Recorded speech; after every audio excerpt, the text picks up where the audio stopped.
We are heading into the last week of the VCT Americas Stage 2 before playoffs, and it's time to rank all these teams 1 through 11 to talk about which teams are doing good and which teams are doing poorly. Hey everybody, welcome back to the channel, and today we're doing yet another power rankings heading into the last week of VCT Americas Stage 2. So this is the board we have today. We will be starting from number 11 and then going up to number 1. And just as a reminder, this is based off of the current form of these teams, how good they are doing right now, not necessarily how I see these teams on paper from 11 to 1. Anyway, starting with number 11, this is just their home. MIBR continues to be the worst team in the league. Really long year for MIBR, not going to spend too much time on this one. They've been here for a lot of weeks. Maybe they have something to build on for next year, but it doesn't look like they have much right now. And joining them for the second week in a row, we do have Loud, who were at number 10 last week when I did a power rankings, and they stay the same. So a 2-0 loss against Leviton ends their playoff chances. We will not see this team at Champions. Them missing Shanghai was the first time this team had missed an international in I think their entire time being in Valorant, and now they've missed 2 in a row. Pankata has looked pretty good individually in his return to this roster, but I do think that we are witnessing the end of an era for this team. I don't know if Sadix can stay next season. We might be looking at a completely different roster for this Loud team. Really don't know where they go from here. We'll see how it shakes out, and we'll talk a bit more in depth about Loud in a future video. Moving on to number 9, we have a team that did move up last week, but finds themselves back in the number 9 spot, and that's Energy. So I got some comments last week about Crew being above them in the power rankings, and they are for a second week in a row. And Crew really haven't looked good either. I'll get to them, but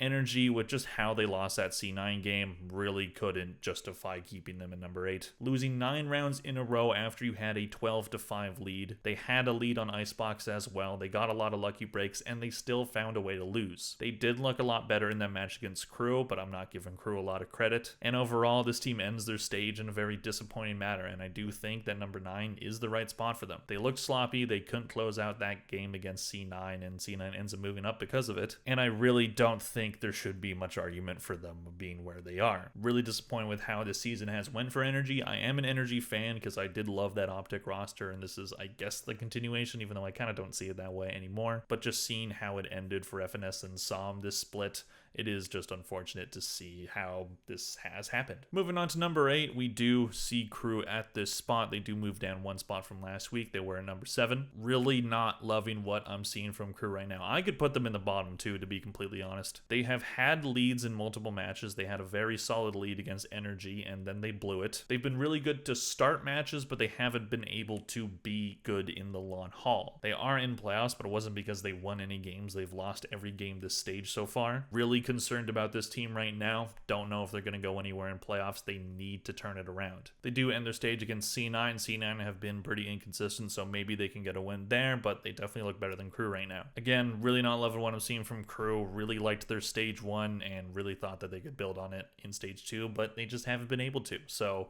we'll see if we see yet another collapse from this team. Moving on to number 7, technically moving down a spot, even though could have kept them in the same spot in my opinion. That's Furia number 7. So last week I definitely got some comments saying like, how are Furia above Crew? How are Furia above Energy and Loud? Listen, I understand that the perception of this team is that they're really bad. They had a terrible stage 1 and they looked like one of the worst teams in the league. It looked like they could go winless. But during stage 2, they're 3-1. They're looking fantastic right now. They're not looking like world beaters, but they're looking like a team that just doesn't have any pressure and can just continue to play their game and play spoiler to other teams. They get that win against Loud in really solid fashion. While they did have that kind of bad loss to Evil Geniuses, they were able to beat MIBR, which isn't a huge accomplishment, but still, with how they've played this split, I do think they're pretty good. I think they are playing better than Crew and how Energy ended the season. So yeah, I have them at number 7. Don't expect everybody to agree on that, but they really don't look like a bottom 2 team right now. Moving on to number 6, which is our biggest mover up from last week. That is C9 at number 6. So pretty bad stage to start it, losing their first 2 matches, but then they ended up having a very good match against Energy. Started off really poorly, as they did during stage 1, literally every match, but they were able to grind it out and look really good while doing that, and having a 9-round comeback. I have to give them a bit of props for that one. Ending Energy's season in the way that they did, Oxy looked a lot better. Rooney looked like his stage 1 self as well. So maybe it's a sign of a turnaround for this team. We'll see what they do against Crew. I don't expect it to be a very, game buster match. Both teams are just waiting for playoffs. They're probably going to hide strats, but hey, maybe they can get a win, and maybe that helps their standings a bit with, in terms of who they're going to play. Either way, number 6, feel like that's fair. So moving on to the top 5, we have Evil Geniuses moving down 1 spot from last week. So EG were as high as 3rd during this stage. They do end up dropping after Leviathan beat them, which basically just put them in 4th and Leviathan in 3rd. And then they lose a must-win match to 100 Thieves, and that puts them down to 5th. 100 Thieves were just the better team during that match. EG definitely made it close, and it was a very back and forth match, but 100 Thieves end up getting it done, which puts them above. We will not see this team in playoffs, and listen, I would have loved to see this team in playoffs, but just the fact that they were able to even have the chance at playoffs, I think is a miracle. Potter and Giacomo just dragged this team to respectability, really proud of what they've done, and I think they should be proud of themselves, but they should be hungry for more. We'll see where Potter and Giacomo go,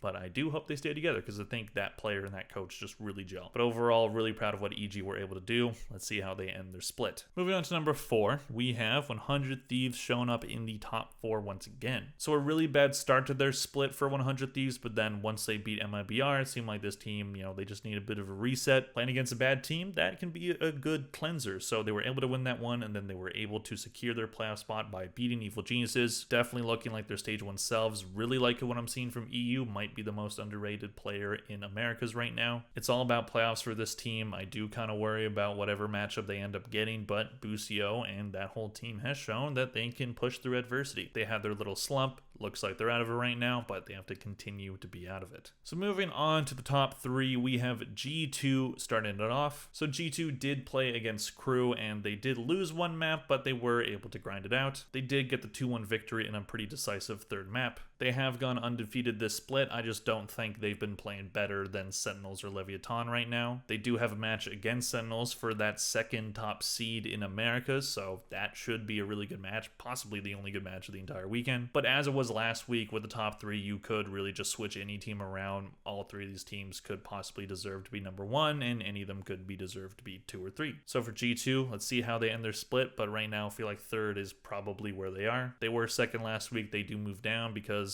Leviathan ended up moving above them. But are Leviathan number 2 or Sentinels number 2? So Sentinels did not play this week, so moving them down from the number 1 spot that they were at last week might be a little unfair. However, I'm going to do it. I'm putting them at number 2. Again, they didn't play this week. They still look very good. They still look like they should be number 1, but just the fact that Leviathan did play this week, I do just feel like I should give Leviathan a lot of credit for how they have played during the stage. They haven't dropped a map. They've looked fantastic. They've played some very tough teams. They have the best record in Americas. Last playoffs was kind of spotty for them, but they did make it to Shanghai. So we'll see how they do in this playoffs. We haven't seen this team perform great under a lot of pressure. However, they look locked in right now. Any team with Ospas is going to be very dangerous. And, again, this might be a little unfair for Sentinels because they didn't play this weekend, but I felt, Leviathan, maybe they should have been number 1 last week. I'll give it to them this week. We'll see how these 2 teams end their stage. If Sentinels end up losing to G2, that could put them down to 3rd and G2 back up to 2, but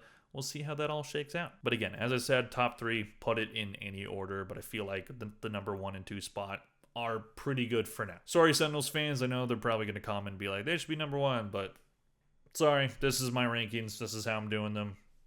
That's how it is. Anyways, let me know in the comment section down below what your personal power rankings are for right now. Let me know what you think of my power rankings. Please click like if you enjoyed this video. Thank you all very much for watching, and I'll see you guys in the next one. Bye.